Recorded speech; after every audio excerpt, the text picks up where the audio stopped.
June 4th, 1942, 10:25 a.m., 30 degrees north, 179 degrees west. A lone aircraft tears across the vast emptiness of the Pacific. A silver streak cutting through a sky as blue as polished steel. Inside, Flight Petty Officer First Class Hiroshi Tanaka grips the controls of his D-3A1 dive bomber. His altitude, 4,000 meters. His heading, northwest of Midway. His heart, beating not with fear, but with certainty. Because today, he believes Japan cannot lose. Below him, the ocean glitters like a sheet of broken mirrors. Above him, in the distance, dozens of aircraft from the most powerful naval air force on Earth move like a single organism. Disciplined, precise, unstoppable. At their head flies one man, Captain Takashige Igusa, the decorated commander of Japan's elite dive bomber group. Ahead of him, leading the fighter escorts, is Captain Mitsuo Itaya, a veteran ace whose voice alone can steady the nerves of young pilots. To the men flying under him, Itaya is not simply a commander. He is the shield of the formation. The man who, without hesitation, throws himself between danger and the boys under his care. But today, fate has decided otherwise. Never before in recorded history had Japan assembled such a strike package. Between the four carriers, Akagi, Kaga, Soryu, and Hiryu, Vice Admiral Nagumo had dispatched an air armada unlike anything the Americans had ever seen. 36 dive bombers, 36 torpedo planes, 30 fighters. One purpose: erase Midway from the map. This opening attack was supposed to be a finishing blow, a precision strike, a statement to the world that the Empire of Japan was unstoppable. Inside the cockpit of his Zero, Captain Itaya adjusts his headset. His voice cuts through the radio channel. Steady, calm, collected. For many young pilots, this voice had become a fatherly presence. He had seen them train as boys. He had taught them the discipline of aerial ballet. He had shown them how a Zero could turn tighter than any American aircraft alive. And now, these boys would follow him into fire. Midway Atoll sits like a grain of sand floating in a sunlit ocean. Harmless, small, insignificant. But to Japan, it is the gateway to Hawaii. Take Midway, and Pearl Harbor becomes exposed. Take Pearl Harbor, and Japan controls the entire Pacific. As Tanaka's bomber descends with the formation, he glances left and watches the Zero fighters above him. 29 streaks of white against an ocean of blue. At the very top, flying smoother than anyone else, is Captain Itaya. But even Tanaka senses something strange today. It's unusually quiet. No American fighters rising to meet them. No anti-aircraft fire. Nothing. Just the soft hum of engines and the seabirds below. Igusa radios, and suddenly, like a flock of metal hawks, the entire formation folds downward. The bombers peel off into perfect, synchronized dives. The Zeros above remain in a protective umbrella, watching, scanning, defending. And then, the sky erupts. At first, it seems like nothing more than shadows rising from the horizon. Small, dark, insignificant shapes. Then, they grow. Then, they multiply. Then, they split into two groups. One climbing, one diving. Captain Itaya sees them first. He instantly knows what they are. Not fighters, not dive bombers, but the one aircraft every Japanese pilot feared. Douglas SBD Dauntless dive bombers. Slow, clumsy, vulnerable, but deadly when they strike from above. Itaya's heart tightens. because he realizes something that no one else yet understands.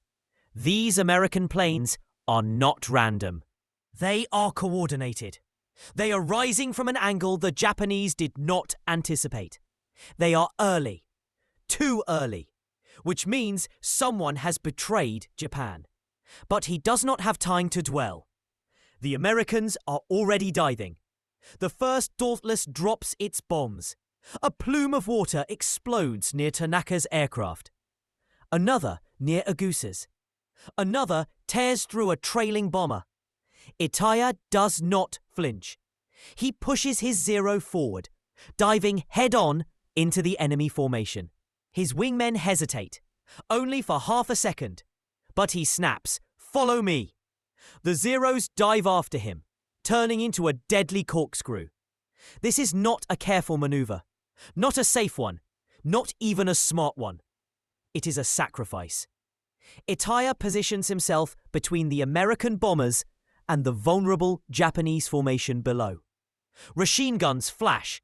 Tracer lines slice the sky. The ocean shakes from explosions. And in the chaos, Itaya takes a direct hit through the wing route. His aircraft jerks violently. Smoke pours from the engine, but he does not pull away. Instead, with his final strength, he angles his falling Zero into the path of another diving Dauntless, blocking its bombs. The American pilot misses his target. The bomber behind him has to pull away. In that single moment, Itaya saves dozens of Japanese airmen. And then, his radio transmits one final sentence. Silence. His Zero spirals downward and vanishes into the Pacific. December 22nd, 1944. Bastogne, Belgium. Within the dimly lit headquarters of the 47th Panzer Corps, General Heinrich Freiherr von Luttwitz stands over a sprawling operations map. Each line and symbol a thread in a deadly game of strategy. Red arrows, representing his armoured spearheads, converge from the northeast, east and south. At the centre of this web sits a single name, bold and unyielding: Bastogne. 90 minutes, he believes, will be enough to decide its fate. His chief of staff traces the encirclement with a gloved finger. Bastogne is sealed. 2nd Panzer here, Panzer Lehr there. 26th Volksgrenadier closing from the southeast. The Americans are trapped. Von Luttwitz nods, but his gaze drifts to the clock. This is not a moment of German strength. It is a moment of miscalculation, a gamble driven by desperation. 90 minutes intended to break American resolve, instead provide the Allies the critical time to prepare and resist, setting the stage for the failure of Hitler's last major Western offensive. For 6 days, since the launch of Operation Watch on the Rhine, von Luttwitz's armoured units have clawed through the snow-choked Ardennes. The plan, audacious and reckless, demanded speed. Break the American lines, seize the Meuse crossings, and thunder onward to Antwerp before the Allies could regroup. Hitler's vision was clear: a decisive blow that would fracture the Western Allies, force a separate peace, and free German forces to refocus on the Eastern Front. Instead, the offensive had stalled at a single stubborn junction: Bastogne. Every hour his panzers idled outside the town was an hour stolen from the drive west. Fuel trucks, already scarce, burned precious gasoline merely to keep engines operable. Ammunition wagons crept along icy roads. Radio traffic crackled with reports of mechanical failures, blocked supply columns, and Allied fighter bombers striking whenever the clouds cleared. Germany's industrial reserves, once immense, had dwindled under relentless Allied bombing. In 1944, German tank production, while impressive for a nation under siege, paled in comparison to American output. For every Panther or Tiger that rolled off German assembly lines, the United States produced multiple Shermans, each backed by an almost limitless reservoir of fuel, spare parts, and ammunition. And here, at Bastogne, Germany was spending its last gamble, slowly, expensively, against the small, blue island of American resistance in a sea of grey. The staff conference room is a forest of maps, telephones, and ticking clocks. The atmosphere is tense but methodical. This is a staff officer's war. Calculations of tonnage, artillery tables, road priorities. Von Luttwitz listens as his intelligence officer outlines the American garrison. Roughly one airborne division, the 101st, plus fragmented armoured remnants. Supplies are assumed critically low. Air resupply has failed due to weather. The signals officer adds, intercepts suggest they are appealing for relief. Patton's Third Army may be moving north, but roads are blocked. Bastogne remains isolated, for now. On the map, the Americans are a tiny pocket of blue counters. To the German staff, this should be a doomed fortress. Yet, their intelligence consistently underestimates the tenacity of the US soldier and the depth of American logistics. The Germans assume the Americans, accustomed to comfort and material abundance, would buckle under isolation and sustained pressure. Von Luttwitz knows some of the truth. He has witnessed American material superiority firsthand in France. A single division often fields more trucks than an entire German corps. The gap is not always in headline-grabbing tanks like Tigers or Panthers. It is in radios, spare parts, fuel, and the mundane infrastructure that sustains an army. German tanks, formidable in isolation, are plagued by mechanical failure and an unrelenting thirst for fuel. The Ardennes winter only amplifies these constraints. Every hour lost, every tank stalled, every shell fired depletes resources Germany can never replenish. And time, von Luttwitz believes, is still on his side. By dawn, December 22nd, the German staff makes a calculated decision. Bastogne could be reduced by artillery and assault, but the cost would be devastating. Every shell, every minute of engagement. Is fuel and ammunition pulled from the drive west? Instead, they opt for diplomacy disguised as intimidation. Von Luttwitz dictates an ultimatum: surrender within 2 hours or face annihilation. In practice, factoring in translation and delivery, the Americans have roughly 90 minutes to respond. A white flag party, 2 German officers and 2 enlisted men, carries the message across the snow toward Bastogne. For the Germans, this is a tactical maneuver. While the clock ticks, artillery is positioned, units repositioned, supplies staged. The psychological shock of encirclement often produces capitulation in other campaigns. But Bastogne's defenders operate under a different system. Brigadier General Anthony McAuliffe, in a dimly lit cellar, reviews his maps and resources. Ammunition is low, rations thin, the wounded numerous, but communications still function. Radios hum, field telephones crackle. When the German envoys arrive and present the ultimatum, McAuliffe reads the letter, then replies with a single word: nuts. To the Germans, the word is incomprehensible. Officers translate, go to hell. It is a moment of defiance distilled into one monosyllable, emblematic of the stubbornness that would define Bastogne. Back at German headquarters, barely 90 minutes have passed. The planned psychological breakthrough has failed. Now reality sets in. Artillery and resources are finite. Any prolonged bombardment would deplete the very reserves needed for the drive toward the Meuse. Meanwhile, The Americans' response time is powered by a logistical machine Germany can no longer match. Far to the south, General George S. Patton is already in motion. His Third Army pivots 90 degrees in winter conditions, a logistical feat many thought impossible. Tens of thousands of trucks, rerouted fuel, cleared roads, emergency bridge building. Patton's columns are racing north to relieve Bastogne, each mile eroding the German gamble.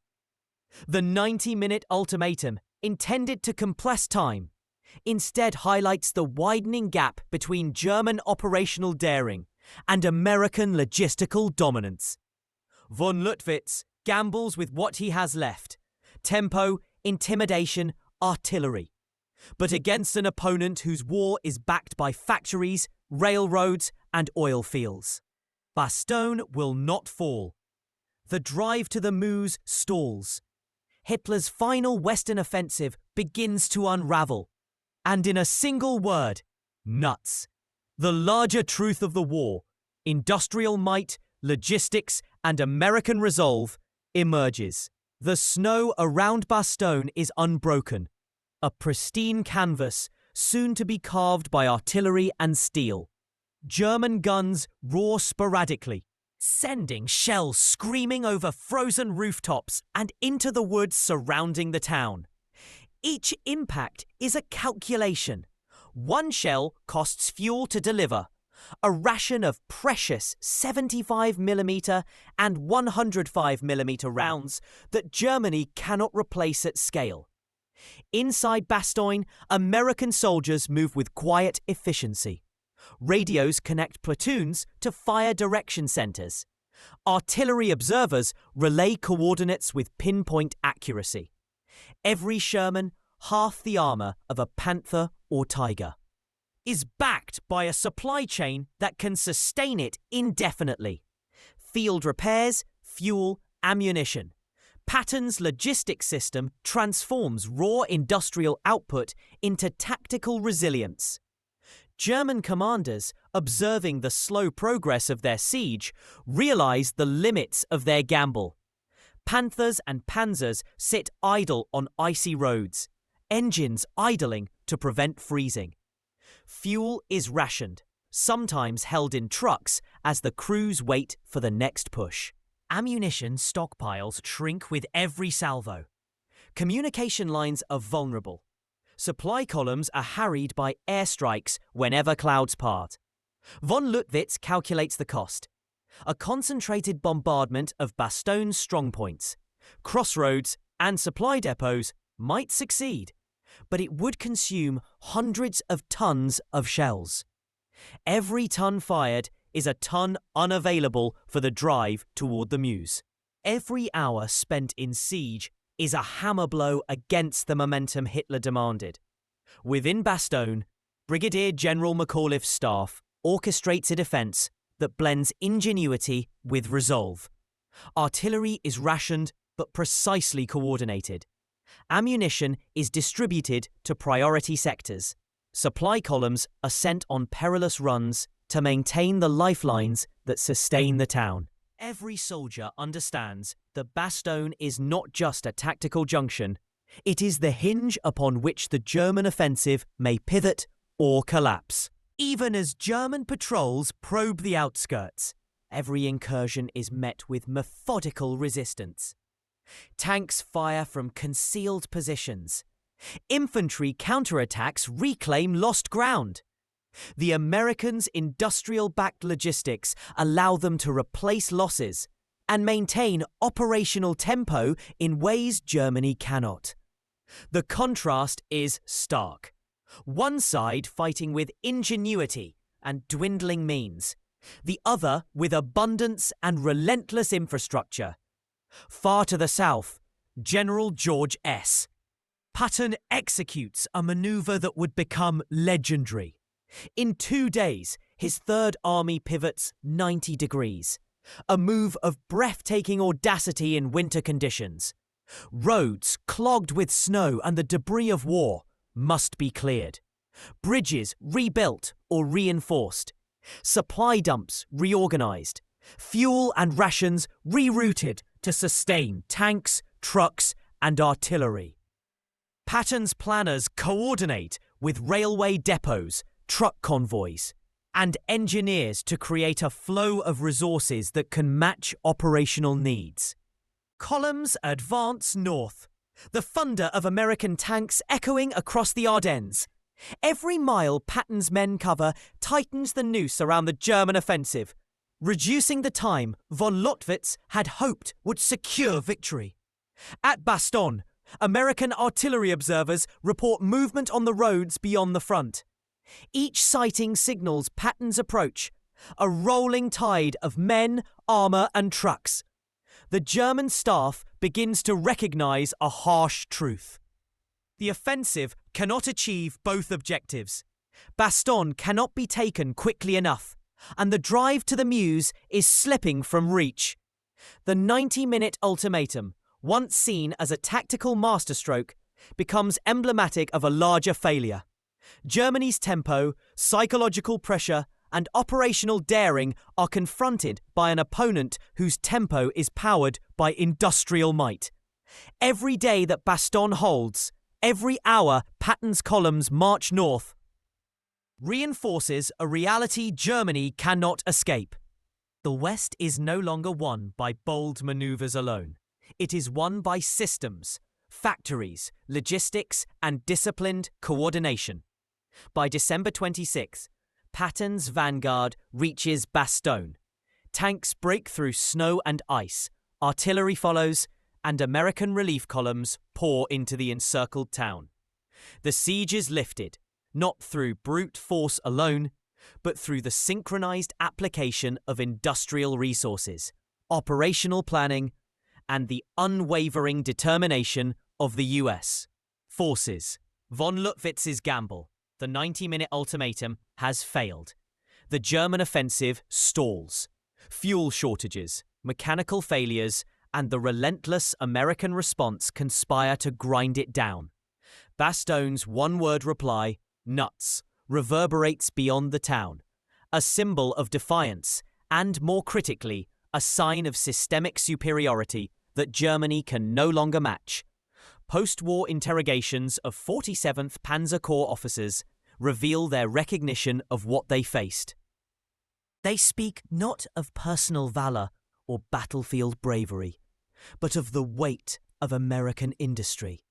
Trucks, fuel, artillery, and railheads, capable of sustaining operations beyond German comprehension.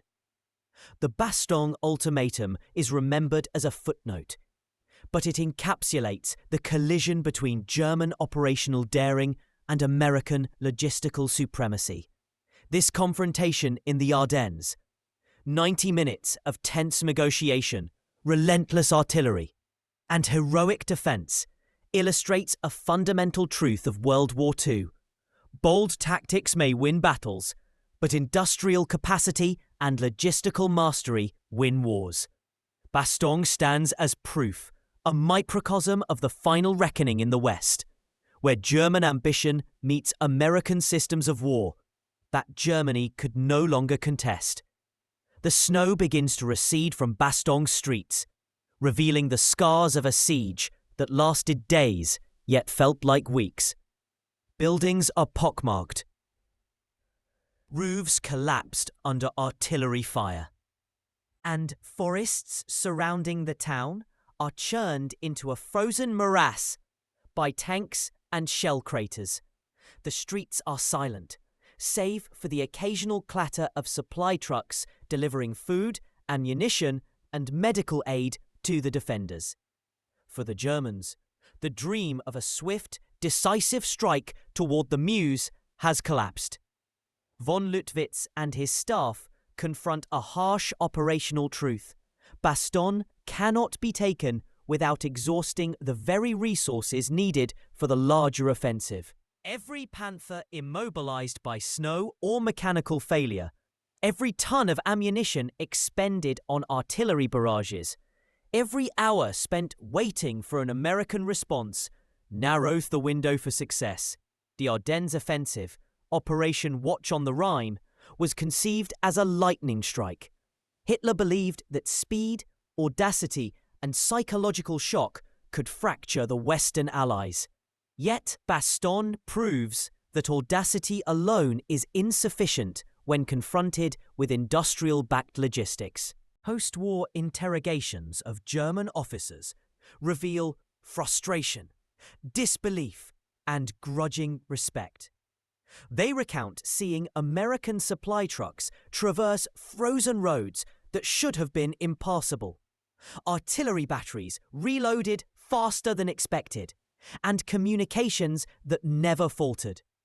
One officer notes, "We attacked the Americans, but their factories were attacking us back." Every armoured spearhead delayed outside Bastogne becomes a strategic liability. Fuel shortages force panzer divisions to halt. Supply wagons can't move forward without risking the loss of precious vehicles to artillery or airstrikes. The Luftwaffe, grounded by fuel scarcity and Allied air dominance, can no longer shield advancing columns. Von Luttwitz's 90-minute ultimatum, intended to break the American garrison and free the road network, is remembered as a symbolic gesture, a daring move that failed not due to courage, but because it collided with a system the Germans could no longer contest. Bastogne's reply, "Nuts!" echoes across the Ardennes not just as defiance, but as evidence of industrial and logistical supremacy. Patton's Third Army, having manoeuvred hundreds of miles in winter conditions, now consolidates around Bastogne. Tanks and artillery pour into the town, linking with the 101st Airborne. Supply lines are secured, medical aid flows, and the defenders breathe a collective sigh of relief. The relief of Bastogne is more than a tactical victory. It is a demonstration of operational art combined with industrial power. Patton's maneuver, pivoting an entire army through snow, ice, and logistical complexity, was feasible only because the United States could mobilize factories, oil fields, rail networks, and ports at a continental scale. Every American shell fired, every gallon of fuel delivered, every field repair made possible by spare parts produced hundreds or thousands of miles away, is a testament to a system Germany could no longer replicate. The failure to capture Bastogne reverberates across the Ardennes offensive. Von Luttwitz's spearheads, once poised to seize the Meuse and threaten Antwerp, stall. Every delay allows Allied forces to consolidate, counterattack, and exploit German weaknesses. The offensive loses momentum, and Hitler's gamble, his last major strike in the West, slides inexorably toward failure. Historically, the 90-minute ultimatum is a small episode in the broader battle. Yet it exemplifies a critical principle. Germany was attempting to win wars through tempo and daring, while the Allies could win wars through time, logistics, and industrial might. Bastogne, with its frozen streets, heroic defenders, and one-word reply, becomes a symbol of that principle. German logistical failures were systemic, not accidental. Even with brilliant tactical leadership, the Reich lacked the fuel, ammunition, and transport infrastructure to sustain high-tempo operations in winter conditions. Bastogne highlights the interplay of tactical audacity and strategic reality. No matter the skill of German commanders, their operational plans collided with industrial-backed American resilience. Patton's relief of Bastogne is one of the few examples in modern warfare where speed, logistics, and operational planning converged so perfectly under extreme winter conditions. This was not luck. It was systemic superiority, leveraged with bold leadership. The 101st Airborne's defense illustrates how a well-supplied, technologically connected force can resist numerically superior attackers when backed by a logistics machine capable of replenishing resources rapidly. Bastogne did not fall. The Meuse was not reached. Hitler's last offensive in the West exhausted itself against a force that could endure, sustain, and respond faster than Germany could impose its will. The 90 minutes of the ultimatum were more than a tactical moment. They were a microcosm of the wider conflict. One army fighting under dwindling resources, hoping for a collapse of the enemy's will. The other, fortified by industrial output, logistical planning, and strategic depth, ready to absorb pressure and strike back. In the Ardennes, history pivoted not solely on courage or tactics, but on the silent, unrelenting power of systems, factories, fuel, trucks, and railroads that could transform a single word, nuts, into a symbol of resilience, defiance, and the inexorable turning of time against Hitler's ambitions.